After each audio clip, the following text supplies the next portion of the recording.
Hey everybody, it's Chase with AV Pop Culture again, and today we are here to do a 4K review, a full in-depth look at the controversial Arrow release of Inglorious Bastards. So pop that tape in, I got you, let's go do this.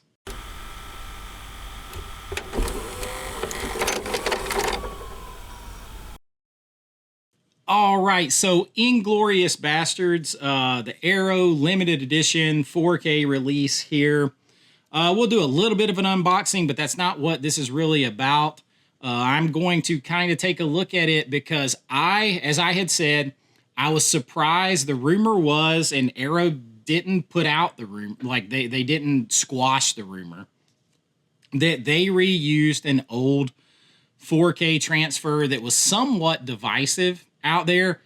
And as I had mentioned, I never had that 4K, so I can't comment on it. I still don't have that 4K, so I can't comment on it. In fact, what you're going to see here today is the comparison of this 4K and the original release DVD. I didn't even have the Blu-ray of this.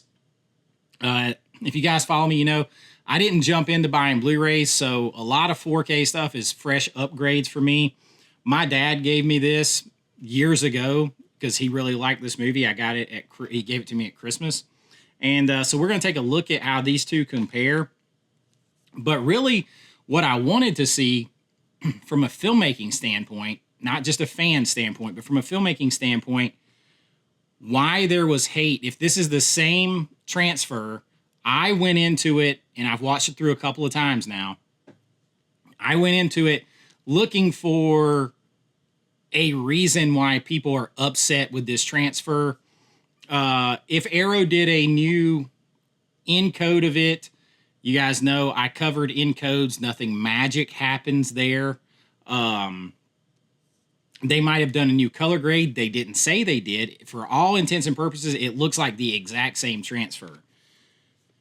The exact same restoration first. This thing looks really good to me. Like I have gone through, you're going to see some side-by-sides. There's no competition with the DVD. So this is just for reference. And a standard disclaimer, I do not rip any of these images off and put them on the computer. What I give you is just for a visual reference only, and understand it is my 4K camera. And no, it's not a phone. I use a camera shooting in 4K RAW. It's my 4K camera recording my 4K now OLED LG C3 TV. And I have the, this is actually still on the Sony 4K player, region-free player. So that's what you get. So it is a recording of a screen, a 4K recording of a 4K screen that is then compressed down to YouTube's 4K format. So you're going through some different things. I don't do anything color-wise. I don't do any of that. I just show you what I'm looking at. So your mileage is going to vary, but you can be assured if it looks good, really good through all that, it's going to look damn good, not processed through all those different steps. If that makes sense, standard disclaimer, because so many people just put side-by-side pictures. You can alter that anyway. I'm just here to let you know what I'm looking at the best way possible. So it's for visual reference. Your mileage may vary on that. Now, as far as the TV calibration, I used to be paid to calibrate people's TVs, so it's as good as it's going to get. I color grade and edit for a living, so all that stuff is even keeled as I can get. There, I've said all that, standard disclaimer. The minute this came on, it starts out in the field in 1941. It has the stuff that comes up on the screen, and the guy's out there chopping wood in his little house in the countryside in France. And for right away, I was like, holy crap, if this whole movie looks this good, I have no idea what people complain about. And we'll get there. We'll do a quick little open of this. Of course, it's the limited edition. It has the slipcover, the silhouette of Brad Pitt there. And then this looks like some sort of like notebook. And then you slide it out. You have the hard disk case. And the movie is actually still playing over here right now. I'm playing it again. I'll show you. It's over there, still playing. So you won't find it in the case here. I'm going to get my camera back in the right position. You won't find it in the case because it's over there. But it is still a multi-disc set because all the extra features are on the Blu-ray. So you get that. You're going to get your little poster or your little art cards and stuff like that inside. Sure, you've seen a lot of unboxings. It's not a big deal. I don't know if the artwork is reversible. So you can put this it's the original artwork that is on the DVD. So you can reverse the artwork. I do kind of like the old artwork better. I'm not going to lie. So we're probably going to put that in there this way because you have the new artwork on the outside here. So why not vary it up a little bit? And I didn't get that in there right. It does not have Dolby Vision. It is 4K HDR. It has Dolby Audio, the 5.1 audio to it. The extra features are pretty good here. I don't know, to be honest, because I didn't have the other 4K release. I don't know what's ported over, just to be fair. But it is pretty loaded with a bunch of extra features, featurettes, all of that. I don't know which ones are new. That's not really what this review is about. It's about the quality of it. Of course, you get your booklet here with Arrow. You're going to get some information in here. I haven't looked. I'm more concerned with what the movie looks like. So if you turn to page 58 here, which has got to be right at the very end, it just says that it is the 1080p / 4K HDR 10 feature master was supplied by NBC Universal. So they didn't do anything else to it. All they did was put it on a new disc. That's it. So if you didn't like that one, I set about trying to find out why you didn't like it, and I can't figure out why you didn't like it. I am somewhat irritated that Arrow didn't do their own restoration. I can't figure out why they didn't do it. It just seems like a shortcut step to me that they didn't do it. There's your poster inside there in your little coaster. But it seems like a little shortcut step that they didn't do it. I don't know why they didn't. But the film, from the moment you put it in, the colors just blow you away. The colors and the detail in the scenery. And then I spent a lot of time, I'll tell you, the two scenes that I spent a lot of time on are here. The opening scene, which is the most famous scene, with Christoph Waltz comes to the cabin. The old ticking time bomb scene, because you know that they're under the floor. From the minute they reveal that they're under the floor hiding, it becomes a ticking time bomb situation. It's a masterclass in that with the dialogue and building the tension. It's so superbly acted by everybody involved. Christoph Waltz, of course, shines. But the other guy, and his name escapes me, he does a hell of a job too and is often overlooked. But that whole sequence, we often say with 4Ks, it looks like somebody turned the light on, just the clarity and stuff. It is so apparent between the DVD and this for sure. But the breathtaking landscape, the scenery, but then when it comes in the house, just the clarity to where you see the light streams coming in and you see dust particles dancing, and you still see a nice film grain. Especially I noticed it when we were outside and they rack focus. You see a nice film grain. So it hasn't been scrubbed away. Anywhere in this movie, it hasn't been scrubbed away. It's still there. It's just a really tight film grain. And that's a good thing. If you don't like film grain, then it's not going to be overly noticeable. And if you do like film grain, which I like the natural look, it's there, it's present, it hasn't been done away with, but it's very tight grain, very, very tight. And so some of that is dependent upon the film stock that they use. It depends on how bright or dark it was when they were filming, because the different light excites those silver nitrate particles and stuff in there differently. Different film stock reacts differently to that.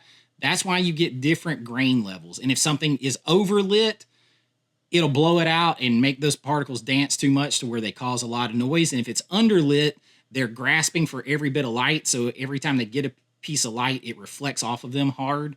and so you can kind of get it in the when something's underlit the same way. So the grain is there. It's good. It looks like you're watching a film, but it's not overbearing, and it doesn't look like it's all been scrubbed out. The scene, but the clarity is so sharp. It is just so elevated. You feel like you're seeing what you're supposed to see throughout the whole opening sequence. Of course, when they're lighting the pipes, that always looks good because you see the fire, you see it lighting the pipe tobacco, you see the smoke billowing out and the detail through the smoke.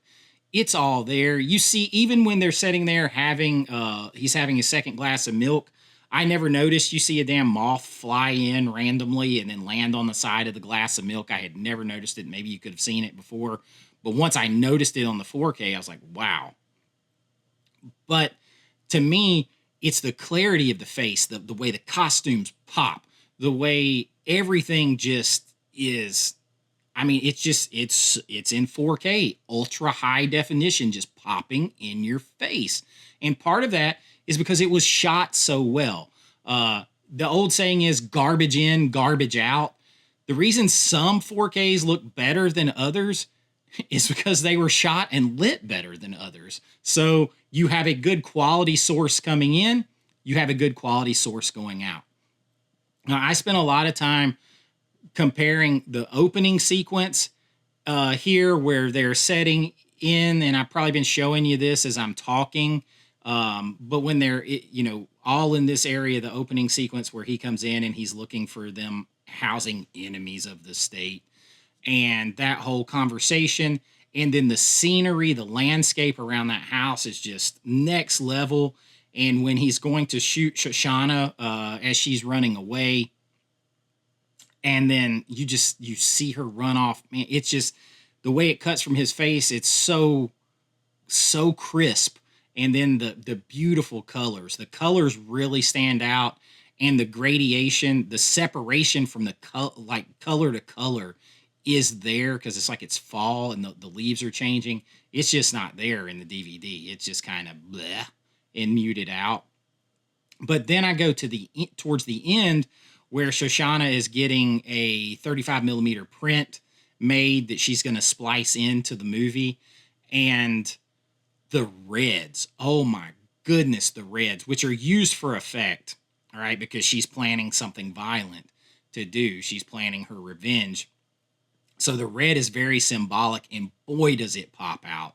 The clarity, the blue of her eyes, the color of her eyes against the red, her red fingernails, her red dress, the red rouge she's putting on her face. It just stands out so big time. I mean, the colors definitely pop. There is no arguing that. But all the way through the movie, it is there. The quality is there, and I just struggled. I went back and forth trying to find what it is that people didn't like about this transfer. The only thing I could say is I never really read a bunch of comments. Maybe some people thought it was too digital looking. I think that just comes from the very tight grain in it. I really, really do.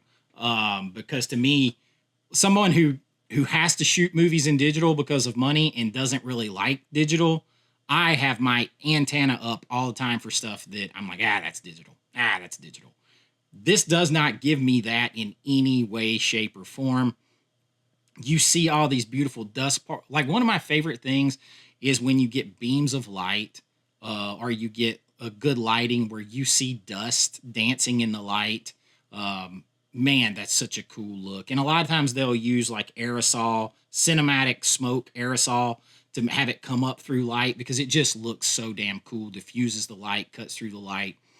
When she's preparing the film, you get a little bit of that. I love seeing how, because I've actually, not in that exact method, but cut film before. That looks so cool. And she stops to turn off the light, and when she turns off the light in the 4K, you can still see the movie canisters. You can't really see them very well on the DVD. It just kind of goes out dark.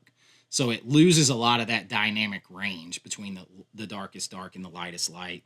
But the colors are absolutely fantastic. The high dynamic range is there throughout the movie. Even the parts that are kind of gray and drab in the middle, the clarity, everything is there. Like when they have the one German officer, I can't show all, I don't know what I can show. I don't want to get flagged. But man, does he pop out. There's like a 3D pop that good shooting with good lenses can do for you when you're shooting film. Kubrick was a master at it. That German soldier almost looks like he's standing apart from the whole background because that is done with the filmmaking, and then the clarity of the 4K brings it out. Sort of the same with Shoshana at the end, where she's standing in her red dress and then she pulls the veil down over her face. It looks like she's almost in 3D. That's because they shot it with damn good lenses, damn good lighting, with great depth of field on those lenses. And then the 4K brings out the detail on her so it looks like she separates from the background. That is done through good filmmaking, and the restoration brought it out. I just wanted to get it out there because I haven't really seen anybody talk about it. I'd only heard negative things. And if you follow me on the channel, I kept saying I'm going to reserve judgment. It surprises me that Arrow didn't do their own restoration, and it still does. But maybe they didn't because they thought that we can't improve on it. We can't improve on it. So let's just use what was there. That's totally possible. You could argue they could add Dolby Vision. Maybe, but I'm not sure the juice is worth the squeeze on that. Like if there is enough difference that it would make, because this is already at the high levels of what you can get. And before anybody says you're overselling this or whatever, nobody sends me anything for free. I bought this just like anyone else. Whether you buy it or not is no skin off of my nose. But I will say, had they sent it to me for free, I would tell you the same thing. And if somebody sends me something for free, I'll tell you. And I'll tell you whether it's good or whether it's not, because getting a couple of free movies a month isn't worth my integrity to me. So, and not saying anybody else does that. You know, people can get excited. I mean, you're going to get excited if you get a gift. That's just how it is. You're going to get excited if you get a gift. Somebody's going to give you a gift. It's excited. You're excited. You're going to feel more. You're going to feel better about it. If you go and spend $15 on an ice cream cone, it tastes just as good as if they gave you the ice cream cone for free. But if they gave it to you for free and everybody else had to pay $15 for the same ice cream cone, you would feel a little bit better about things. You would maybe enjoy it just a little bit more. Human nature.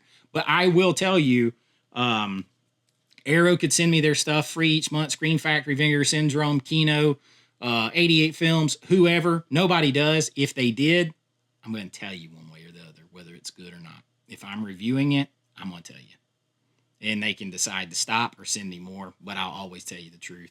And the truth is, I think this is a great looking 4K. I'm very excited to have it. Now, I didn't have the other one, so I can't compare it to that. I didn't even have the Blu-ray. I had the DVD that I'll never get rid of because my father, who is no longer with us, gave me this for Christmas with a surprise little throw-in gift in my stocking because he liked the movie. He didn't even know if I had seen it yet, but he liked it, so he gave it to me. So I'll have that forever. And I love it. I think this is a very underrated Tarantino movie. It's higher for me than it is for other people. No, Pulp Fiction is not my favorite Tarantino movie. I do not think. I promise I'm going to get to that ranking sooner or later. But the quality of this, the colors, everything else, I'm not going to say it like made me like it more because it didn't, but it really made me experience it in a whole new way. Throwing it on the OLED now, very happy to have that. It was a great Christmas present from my whole family. And just really awesome. And I highly recommend the 4K. I would have liked to have seen what Arrow could do, but they might have said, you know what, we could redo this whole thing, and all we could maybe do to it is add Dolby Vision. It's not worth it.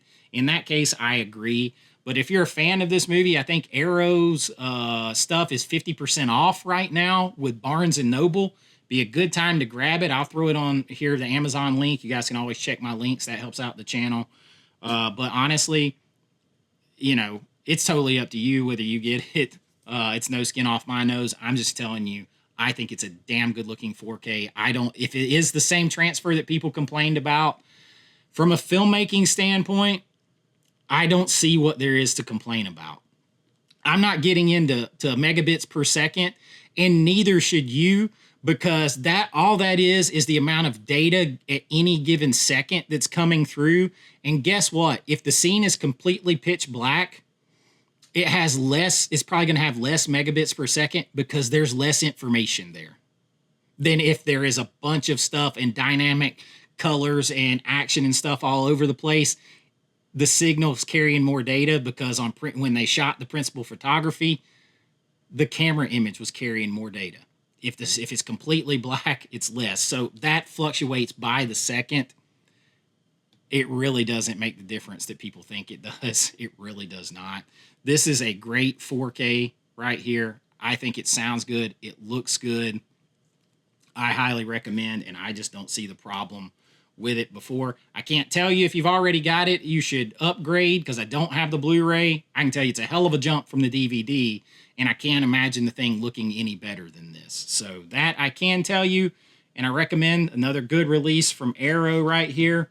And that is what I got for you. A quick little video. Got to do those 4K reviews because I am a filmmaker and I love movies. And every now and then we need to dig into more. Probably do more 4K reviews this year, sprinkled in there. And if you guys enjoy them, let me know. If there's anything you want me to review, let me know. I'll try to get it and review it if you want my opinion on it. But we do all kinds of things here. We do 4K reviews. We do physical media news. News has been a little slow lately. We do lists, rankings, all that kind of stuff from a fan and filmmaker's perspective.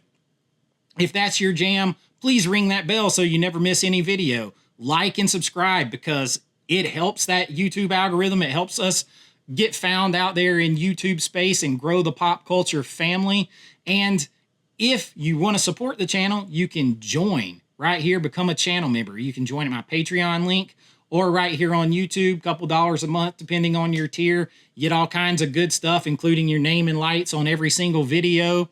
You get behind the scenes looks at special videos that I do, little glimpses into my life, glimpses into my filmmaking, films that I've done, short films, special members only videos, all kinds of stuff, and it really helps the channel, and I really do appreciate it. But until next time, be kind, rewind like always. This is Chase with AV Pop Culture, and I'll see you real soon. Bye-bye. I know.